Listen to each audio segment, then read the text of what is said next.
Don't be fooled by the sudden concern for Truly. It's not coming from the heart. Kody Brown's sudden devotion to Truly, after nearly 2 decades of conspicuous absence, arrives with all the sincerity of a tax audit. In Season 20, Episode 2, her name is invoked more times than in the entire preceding saga, a miraculous surge of paternal interest that just happens to coincide with a custody case and, one suspects, a substantial child support reckoning. Nothing inspires a man to rediscover fatherhood quite like the looming prospect of back payments. The newfound insistence on creating a bedroom for Truly is equally theatrical. In a household already brimming with adult children who have comfortably settled into indefinite residency, the idea that there was simply no space for her until now strains credulity. The previous home managed to accommodate Robin's 5 children, complete with individual rooms, yet somehow never produced a corner for Truly. Even Dayton's move-out failed to magically free a square inch. The arithmetic suggests less a shortage of space and more a shortage of willingness. The possibility that Truly could have shared with Ariella, who was close in age, was apparently too radical to contemplate. Robin's own slip of the tongue, referring to the original 13 children as your children, revealed more than any staged confessional ever could. Her priorities have long been transparent. Resources preserved for her branch of the family tree, with any reduction in Kody's obligations to the others conveniently available to fund her ever-expanding doll collection. Her reaction to the idea that Truly might visit, an eye roll thinly disguised beneath a perfunctory, "That would be good," was a masterclass in unwilling participation. This entire performance is designed not for Truly's welfare, but for the cameras and the courts. The public is meant to witness a belated attempt at fatherhood. The judge is meant to witness a man with a spare bedroom. The history, of course, tells a different story. During Truly's frightening illness, Kody was nowhere near Christine's home. Loyalty, as always, lived exclusively at Robin's address. The emotional distance that followed was not an accident, but a pattern. Fortunately, Truly appears to be thriving in a stable household with Christine and David, far from the melodrama that rendered her an occasional prop in her father's narrative. With luck, she may someday forge a healthier relationship with Kody, but it will require far more than a strategically advertised bedroom. Here's what they never admit about Kody Brown's sudden transformation. It didn't start with a wedding, but with a shift in power. Kody Brown's transformation began quietly, right after Maddie's wedding. Yet it unfolded with all the subtlety of a midlife thunderclap. The shift is visible even in the small things.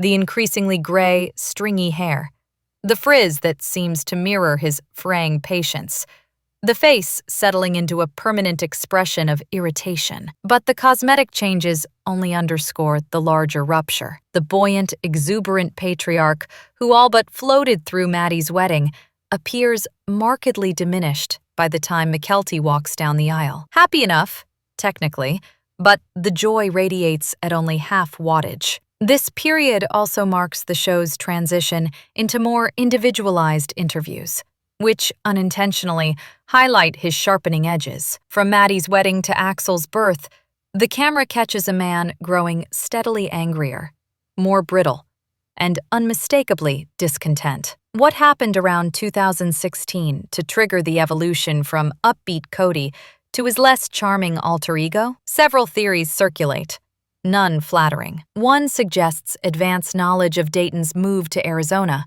information that might explain Kody's sudden insistence later on that he'd been contemplating leaving Las Vegas for a year, a claim unsupported by anything the show itself had presented. The family had spent seasons extolling Las Vegas as a utopia of fresh starts and stable housing, yet, without warning, Kody rewrites history as if the relocation itch had always been there. Other explanations point to more internal drivers. Kody seems most animated at his daughter's weddings when he feels he holds some sway over the proceedings. His enthusiasm for Aspen's celebration returns in full force. No coincidence, perhaps, that he already approved of her chosen partner. Mykelti's fiancé, by contrast, entered the family without Kody's pre-screening. and the loss of control appears to have soured the entire experience. When the groom is a known and sanctioned quantity, the patriarch beams. When he is not, the patriarch pouts. Still, no single event explains the metamorphosis. The fractures began years earlier with Robin's arrival, widened with every move, and deepened with each new household configuration. By the time the first children began marrying, the compounded stressors had already carved new grooves into the family dynamic. What the cameras captured was merely the surface-level evidence of shifts that were almost certainly brewing behind the scenes. And then there is the broader cultural backdrop. Around 2016, as a certain national election reconfigured American political discourse, a noticeable change took hold in Kody's rhetoric. Suddenly, the vocabulary of patriarchy, obedience, and demanded respect entered the picture. His presentation advocating a single shared home even carried the slogan, "Where we go one, we go all," a phrase conspicuously associated with QAnon. The timing is difficult to dismiss. Many families watched loved ones slip down ideological rabbit holes during that period. Kody's newfound preoccupation with dominance and hierarchy fits the pattern with uncomfortable precision. Taken together, the evidence suggests not one turning point, but a cascade. The weddings, the moves, the power struggles, the craving for control, the drift toward fringe ideology. Each piece contributes to the portrait of a man who did not so much change overnight as accumulate grievances until the original version of himself became unrecognizable. The irony, of course, is that observers searching for the exact moment Kody changed will inevitably find many. The real answer is all of them. Are you baffled by families who insist they need even bigger mansions just to function? Nothing illustrates the Browns' slow drift into curated delusion quite like the spectacle of a child skipping through yet another sprawling property and declaring it insufficient. The complaint lands with a thud, especially when contrasted with the supposedly tiny previous home, an allegedly cramped $1 million residence that would have swallowed earlier season's Lehigh quarters whole. Once upon a time, an entire brood thrived in that original house. Now, anything short of a private wing per child apparently constitutes deprivation. This gradual inflation of expectations is no accident. Children tend to echo the priorities they hear, and the Browns' priorities have been loudly, repeatedly announced. Square footage as a proxy for familial unity, architectural grandeur as the scaffolding for reconciliation. The irony, of course, is that reconciliation requires effort, not blueprints, something notably absent from the patriarch's repertoire. Yet, the refrain persists. More rooms, more space, more justification for a family that no longer exists in practice. Even the family's origin story betrays this shift. The modest, half-empty three-bedroom rental where Robin once lived was described as the nicest environment she had ever experienced. Her daughters mourned leaving the Vegas rental because it exceeded every home they'd known. Fast forward to the present, and the narrative has mutated so dramatically that a child now critiques an 8,000-square-foot property, though estimates place it closer to 4,400, as if forced to survive in monastic austerity. Evidently, a home of that size is barely adequate for hide-and-seek, unless cluttered with the full catalog of sentimental acquisitions and QVC-born decor. Meanwhile, there was a time when children simply went outside to play. Radical, yes, but astonishingly effective. No number of dollhouse add-ons could outmatch the entertainment value of fresh air. The clearest symptom of this cultivated opulence is the entitlement it produces. Consider the older daughter's reaction to Janelle's trailer. A shower dismissed as more like a footbath, as though temporary downsizing were a moral affront. This from a branch of the family that once insisted on vast, shared spaces for communal gatherings. Spaces now retroactively condemned as unlivable for a single nuclear unit. The old house measured nearly 4,500 square feet, Yet the family speaks about it as if they had been wedged into a budget studio apartment. The persistent dramatics reveal less about the house and more about how thoroughly gratitude has evaporated. They inhabit a world built through the sacrifices of the original wives, yet seem strangely unaware of their own abundance. When a family becomes this untethered from reality, the audience inevitably begins craving something grounded.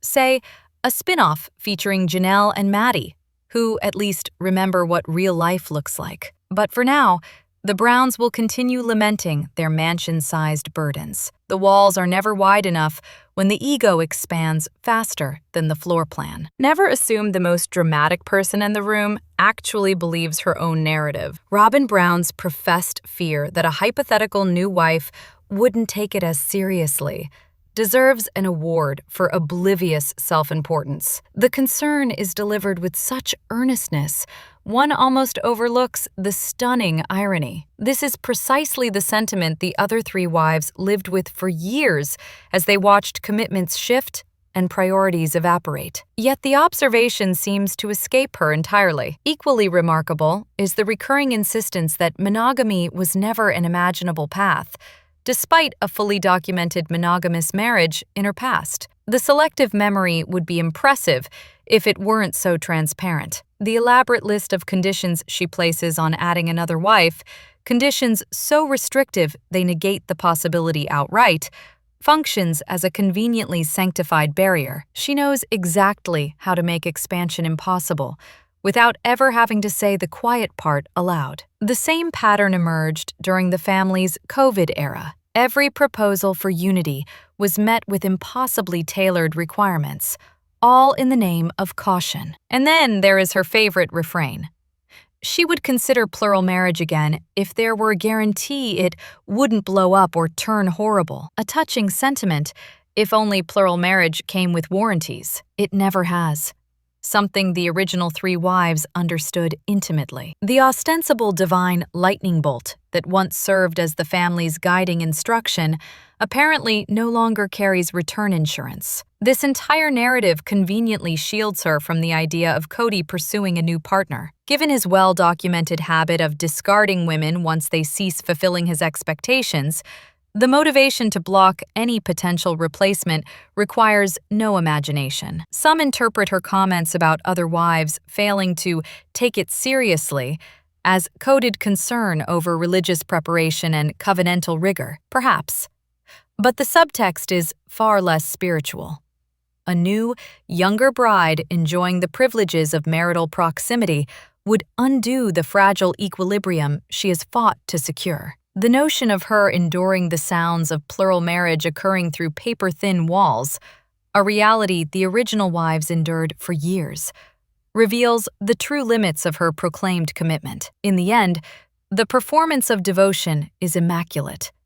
The devotion itself, far more conditional. Never mistake a collapsing family dynamic for a noble quest to keep everyone together. Robin's insistence on finding a space big enough for everyone deserves an award for theatrical delusion. Exactly which everyone is she imagining? Perhaps the same family members who now keep her household at the emotional distance of a small moon? The adult children have long stopped pretending. One daughter won't even refer to Kody as dad anymore. Yet the couple clings to the fantasy of a bustling, multi-generational hub, despite the rather inconvenient reality that no one is interested in orbiting their gravitational field. The numbers alone deflate the premise. One adult son hasn't lived there in ages. 2 daughters should be well on their way to independence. The remaining children are school-aged, meaning the household is only a few short years from becoming an empty nest. But rather than acknowledge the obvious, the duo clings to the idea of a sprawling family estate, presumably for gatherings that will never occur. Then comes Kody's grand proclamation. The house must be big enough for the grandkids and truly a touching sentiment, until it becomes clear the grandkids in question are hypothetical descendants of Robin's children, rather than the grandchildren who already exist. Reality, as always, is optional. The entire narrative rests on a persona so polished and performative that it is worn straight through to its base metal, pretending to champion unity while standing in the wreckage of relationships she helped fracture only makes the act look more practiced and more hollow. At this point, it would be less disingenuous simply to omit any mention of the wider family altogether. The illusion collapsed years ago. Persisting with it only renders the performance increasingly transparent. And as for the future suitors of those nearly grown daughters, one can only imagine the spectacle. The household's mythology may be crumbling, but its unintended comedy remains robust. Here's why Kody and Robin's happy ending looks more like a cautionary tale. In the end, the grand architects of their own downfall appear almost proud of the rubble. Kody radiates satisfaction over the supposed brilliance of draining the family accounts to buy assets, convinced this maneuver would leave the original three wives with nothing. Robin, ever the dutiful accomplice, embarked on her own spending exhibitions, particularly during the pandemic, while the pair relied on delay, confusion, and strategic misdirection to avoid dealing with Coyote Pass. The hope seemed to be that the others would simply surrender out of exhaustion. Kody's name, written across every conceivable document, became his golden ticket to yet another house. But the prize he and Robin ultimately secured was remarkably hollow. They amassed things, not relationships. They sit surrounded by objects while their bonds with the older children wither. Even the tragedy of losing Garrison failed to stir any meaningful change. Their home is filled with stuff, yet starved of laughter, joy, and genuine human connection. Meanwhile, the supposed cast-offs have done something radical. They built lives. Christine now moves through a world shaped by love, adventure, and actual emotional support. She travels, invests, laughs, enjoys her grandchildren, and shares a steady, grounded life with a partner who demonstrates daily what engaged fatherhood looks like. Her household is free of chaos, allowing her daughter a stable childhood, an exotic concept in the family's earlier years. Janelle has only just begun realizing her own dreams, yet she already radiates peace. North Carolina offers her the joy of grandchildren, freedom from compromise, and the ability to build a home without bending to Kody's whims. Surrounded by love at a time of profound loss, she heals in a space where her needs no longer come last. Her horizon is bright. Mary, whose departure might never have occurred without the pandemic revealing Kody and Robin's unsettling pattern of manipulation, found refuge in familiarity long enough to regroup. While her relationships with the children remain limited, she is fortunate to have a grounded, outspoken friend who provides both honesty and strength, a far cry from the emotional ecosystem she left behind. And then there are the remaining monarchs of grievance. Kody and Robin flourish only in spite, sustained by gossip, self-pity, and the shared belief that everyone else is somehow at fault. Their mutual martyrdom is apparently all the nourishment they require. Joy and positivity are unnecessary luxuries. They can purchase bigger homes, but square footage does nothing to make them likable or self-aware. Robin remains conspicuously unlikable, profoundly self-involved, and astonishingly devoid of charisma, while Kody lumbers along as a theatrical caricature of his own making. Yet they persist, working tirelessly to convince the world and themselves that happiness dwells within their walls. It's a difficult sell, given the evidence.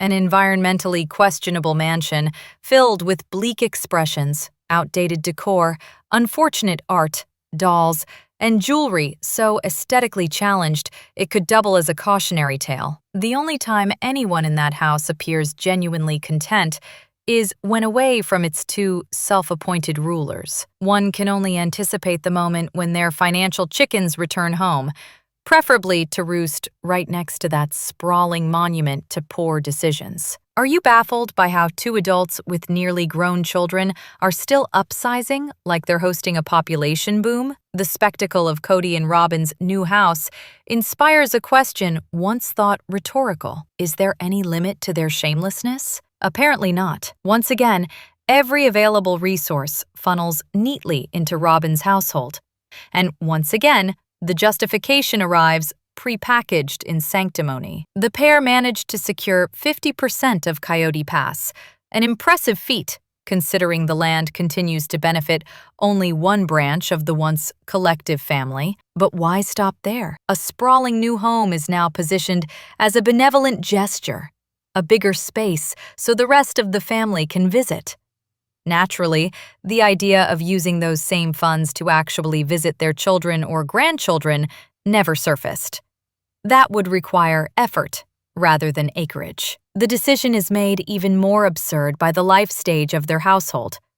Most couples with nearly grown children begin contemplating downsizing, not auditioning for a real estate reality show. Even the argument that adult children might gather in one home for holidays collapses under the weight of the obvious. This isn't a family united by love, but one fractured by ego, with a patriarch who weaponizes the size of his brood whenever it suits a material agenda. Yet the piety remains relentless.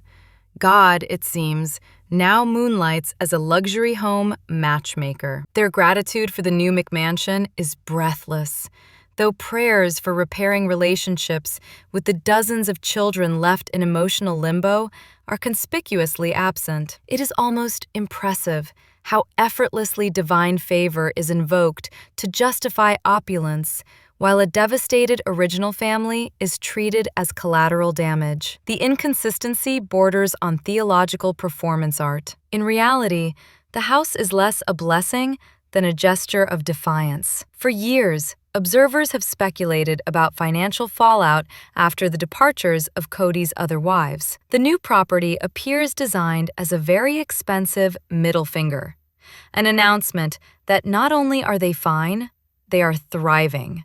And here is a larger house to prove it. One might call it confidence.